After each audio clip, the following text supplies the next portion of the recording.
Hello दोस्तों, welcome है आपका हमारे यूट्यूब चैनल में।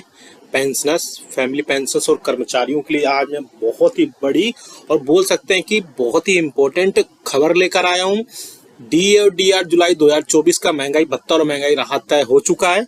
लगभग आपको मैं बताने वाला हूं कितने प्रतिशत महंगाई भत्ता और महंगाई राहत आपको जुलाई 2024 में मिलेगा। साथ ही साथ 18 मंथ्स का डीए का जो एरियर्स है उसकी खबर अब टीवी पर आ चुकी है। जी हाँ दोस्तों, 18 मंथ्स के डीए और डीआर की खबर अब टीवी पर चलाई जा रही है। उसमें क्या सारा अपडेट है आपके लिए। अब 18 मंथ्स के डीए डीआर का जो एरियर्स है उसका रास्ता खुलता हुआ नजर दिखाई दे रहा है, क्योंकि 18 मंथ्स की अब खबरें जो है टीवी पर भी आने लगी हैं। टीवी पर भी उसका प्रपोजल के रिगार्डिंग बहुत सारी चीजें अपडेट्स हुई हैं। साथ ही साथ एक बड़ा लेटर जो है कैबिनेट सेक्रेटरी को लिखा गया है। उसमें क्या क्या कर्मचारियों की डिमांड्स हैं और क्या क्या पूरी होनी चाहिए या क्या क्या चीजों में अपडेट्स आए वो भी हम बताने वाला है। साथ ही साथ पेंशन एनोमलीज को लेकर के बहुत, यानी पेंशन में जो अनियमितताएं या पेंशनरी बेनिफिट्स को लेकर के बहुत सारी खबरें हैं वो भी हम इस वीडियो में देने वाले हैं।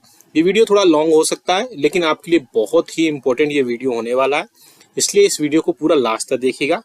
और अगर आप चैनल पर पहली बार आए तो आपसे अपील करना चाहूंगा कि चैनल को फ्री में सब्सक्राइब जरूर कर सकते हैं, सब्सक्राइब के ब्लैक बटन को प्रेस करके। साथ ही साथ आपके पास हमारे वीडियोस की लेटेस्ट इन्फॉर्मेशन या लेटेस्ट खबरें आप तक जल्दी से जल्दी पहुंचे, उसके लिए आप घंटे के निशान को जरूर प्रेस करिएगा, तभी आपके पास हमारी वीडियोस की लेटेस्ट इन्फॉर्मेशन आ पाएगी और आप हमारी वीडियोस को इसी तरीके से आगे भी वॉच कर पाएंगे। आपको जल्दी से एक इन्फॉर्मेशन दे दें, आप हमारे चैनल पर पेंशनर्स, फैमिली पेंशनर्स और कर्मचारियों के पेंशनरी बेनिफिट से रिलेटेड हम नोटिफिकेशन, सर्कुलर्स और अपडेशन देते हैं। और आपको किसी भी टाइप से कोई समस्या है आपकी पेंशनरी बेनिफिट को लेकर के, तो आप हमें कमेंट बॉक्स में कमेंट करिएगा। हम वहां पर नेक्स्ट वीडियो में उसको लेकर के आपकी जो भी कमेंट्स होंगे, जो भी समस्याएं होंगी, उसको दूर करने की कोशिश करेंगे। चलिए जल्दी से लेकर चलते हैं पहली बड़ी खबर पर। जी हाँ दोस्तों, डी और डीआर जुलाई 2024 में all India consumer price index के जो मई मंथ का डेटा था वो फाइनली अब पब्लिश हो चुका है। मिनिस्ट्री ऑफ लेबर की वेबसाइट पर भी आ चुका है, जिसमें आप देख सकते हैं 0.5 अंक की बढ़ोतरी के साथ में मई मंथ का जो डेटा है आप सामने देख पा रहे होंगे, वो बढ़ोतरी होने के बाद आपका डीए और डीआर 52.91% हो चुका है। लेकिन हम अगर एक्सपेक्टेड बात करें, जून मंथ का जो है all India consumer price index का डेटा वो जुलाई मंथ की लास्ट वर्किंग डे को पब्लिश होगा, लेकिन हम एक्सपेक्टेड मानते हैं अगर उसमें बिल्कुल भी बढ़ोतरी नहीं होती है तब भी आपका 53% डीए और डीआर होने वाला है। यानी कि 53% आपका बहुत ज्यादा चांसेस है। चांसेस क्या फिक्स ही है कि 53% महंगाई भत्ता और महंगाई राहत मिलेगा।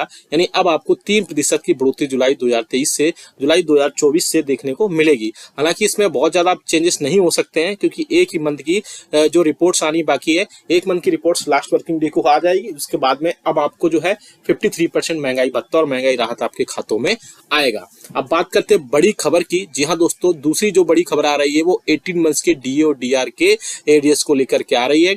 टीवी पर जो है मैं बताऊंगा किस चैनल पर ये खबर आ रही है, साथ ही साथ क्या बड़ी अपडेट थी आप सामने स्क्रीन पर देख सकते हैं। न्यूज नेशन डिजिटल की तरफ से ये खबर आ रही है टीवी पर। केंद्रीय कर्मचारियों को मिली बड़ी खुशखबरी। जी हाँ दोस्तों, क्या खुशखबरी है वो भी हम जानेंगे इसमें, कि 18 मंथ्स का जो डीए और डीआर का एरियर्स था वो जो रोका गया था उस पर अब मुहर लग सकती है।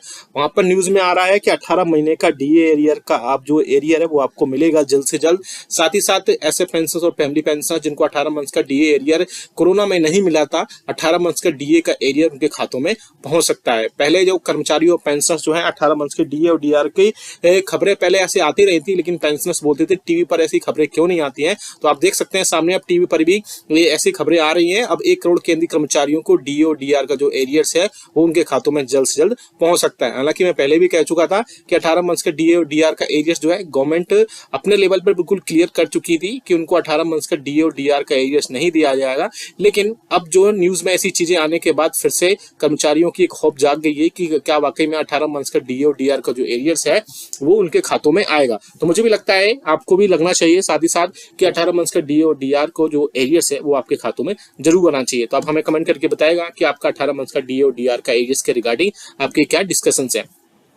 नेक्स्ट खबर जो आप देख सकते हैं, मिनिस्ट्री ऑफ फाइनेंस के डिपार्टमेंट ऑफ एक्सपेंडिचर के E5 ब्रांचेस जो है एक लेटर लिखा गया है मिस्टर शिव गोपाल मिश्रा को, जो कि सेक्रेटरी है स्टाफ साइड NCJCM के, जिसमें पेंशन को लेकर के डिस्कशन होने के चलते एक मीटिंग इंपॉर्टेंट रखी गई है 15 जुलाई 2024 को मंडे को, जिसमें बोला गया है कि you are requested to kindly attend the same along with the other representatives of the staff side NCJCM। यानी कि जो भी पेंशन से रिलेटेड उनकी जो भी सिस्टम्स हैं, पेंशनरी बेनिफिट्स को लेकर के जो भी हैं, उसमें जो फाइनेंस सेक्रेटरी है उनके चेयरमैनशिप में एक मीटिंग रखी गई है 15 जुलाई 2024 को मंडे को। उसके बाद में वहां पर जो भी अपडेट्स आएंगे वो दे दिए जाएंगे और ये बड़ी मीटिंग मानी जा रही है क्योंकि इसमें बहुत सारी चीजों पर एक डिस्कशन अच्छा हो सकता है, जिसके बाद में कर्मचारियों और पेंशनर्स को बहुत सारी चीजें देखने को मिल सकती है। वहां पर एनसीजेसीएम जो भी अपने पॉइंट्स रखेगी वहां पर सभी पेंशनर्स को बहुत ज्यादा फायदा देखने को वहां पर मिल सकता है। नेक्स्ट खबर आ रही है, आप देख सकते हैं confederation of central government employees and worker की तरफ से कैबिनेट सेक्रेटरी को जो है कैबिनेट सेक्रेटरीट के वहां पर उनको एक लेटर लिखा गया है जिसमें उनकी कई सारे चार्टर ऑफ डिमांड्स सौंपी गई हैं, जहां पर उनको बोला गया है कि confederation of central government employees and workers है वो वहां पर कई सारे चार्टर डिमांड्स सौंप रहा है, जिसमें से कौन कौन सी चीजें वहां पर पूरी होनी चाहिए। आप देख सकते हैं कौन कौन सी वो डिमांड्स हैं, जिसमें साथ ही साथ उन डिमांड्स में कॉपी टू में फाइनेंस सेक्रेटरी जो कि मिनिस्ट्री ऑफ फाइनेंस के है उनको कॉपी किया गया है, यानी उनको भी एड्रेस किया गया है कि वो सारी चीजें वहां तक पहुंचे। तो आप देख सकते हैं चार्टर ऑफ डिमांड्स में कौन कौन सी डिमांड्स वहां पर रखी गई हैं। पहली डिमांड जो रखी गई है immediate constitute of at the central पे कमीशन, जो कि बहुत ही अच्छी है। अगर 8वें वेतन आयोग जल्द से जल्द आता है यानी कि 2026 से लगता है तो ऐसे में पेंशनर्स को बहुत ज्यादा राहत मिलेगी और उनकी पेंशन में काफी हद तक बढ़ोतरी हो जाएगी। अभी आपकी मिनिमम पेंशन 9,000 रुपए है, लेकिन उसमें बढ़ोतरी होने के बाद काफी हद तक बढ़ोतरी उसमें हो जाएगी। उसमें डिपेंड करेगा क्या फिटमेंट फैक्टर है, किस फिटमेंट फैक्टर पर 8वें वेतन आयोग को इंप्लीमेंट किया जाता है, क्योंकि 7th पे कमीशन में 2.57 बेसिस पर किया गया था, 8th पे कमीशन उसके बाद ही सारी चीजें वहां पर अपडेट की गई थी और उसी के बेसिस पर आपका फिर जो है पेंशन जो है 9,000 रुपए तय की गई थी। लेकिन 8वें वेतन आयोग में जो फिटमेंट फैक्टर होगा वही सबसे इंपॉर्टेंट या बोल सकते हैं कि क्रूशियल रोल प्ले करेगा आपकी पेंशन साथ ही साथ कर्मचारियों की जो है बेसिक सैलरी को बढ़ाने में। नेक्स्ट जो आ रही है आप देख सकते हैं scrap NPS restore OPS for all employees.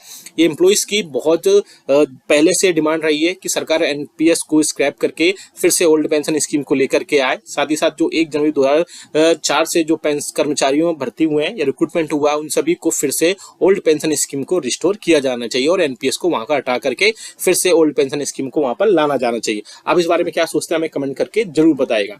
जैसे कि मैं 18 मंथ्स के डीए और डीआर की बात की थी कि जो कि कोविड-19 के टाइम पे 18 मंथ्स के डीए और डीआर को फ्रीज किया गया था, उसको वहां पर देने की फिर से बात की जा रही है। अब पॉइंट नंबर 3 में देख सकते हैं टू रिलीज 18 मंथ्स डीए और DR arrears which was frozen during the कोविड-19 pandemic to employees and pensioners, restoration of commitment part of pension after 12 years instead of 15 years at present। जिसमें बड़ी बात की जा रही है कि 18 मंथ्स के डीए डीआर का जो एरियर्स है जो कि कोविड-19 के टाइम पे फ्रोज किया गया था, पेंडेमिक के टाइम पे एम्प्लॉइज और पेंशनर्स को फिर से वहां पर दिया जाना चाहिए। साथ ही साथ एक और इम्पोर्टेंट आप देख सकते हैं यहाँ पर लेटर है, इम्पोर्टेंट यहाँ पर अपडेट दी गई है कि जो कम्यूटेशन पार्ट है पेंशन का वो वहां पर जो है 15% है, उसके 15 साल है, उसकी जगह पर 12 साल पेंशन का कम्यूटेशन होना चाहिए।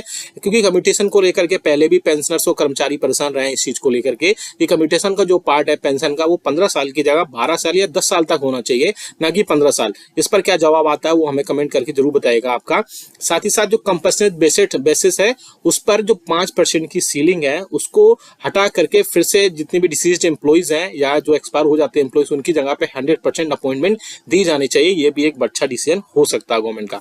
आगे आने वाले पॉइंट नंबर 5 में आप देख सकते हैं fill up all vacant post of all cadres in departments, stop outsourcing and contractualization in government departments. तो आप देख सकते हैं कि जो वैकेंसी जितनी भी खाली है सारे कैडर्स में डिपार्टमेंट्स में उन सबको वहां पर भर्ती की जानी चाहिए। आगे आप देख सकते हैं इसमें फेडरेशन और यूनियंस को लेकर भी कई सारे अपडेट दिए गए हैं। साथ ही साथ जो कैजुअल एम्प्लॉइज है उनको, कॉन्ट्रेक्चुअल लेबर्स है, जीडीएस एम्प्लॉइज हैं उनको भी इक्वल पे के पर सारी चीजें रखी जानी चाहिए, जो कि ऑटोनोमस बॉडीज के सेंट्रल गवर्नमेंट एम्प्लॉइज में जो भी सारी चीजें वहां पर अलाउंसेस और भत्तेस वगैरह जो सारे उनकी बेसिक वगैरह होती है उन सबको चीजें वहां पर की जानी चाहिए।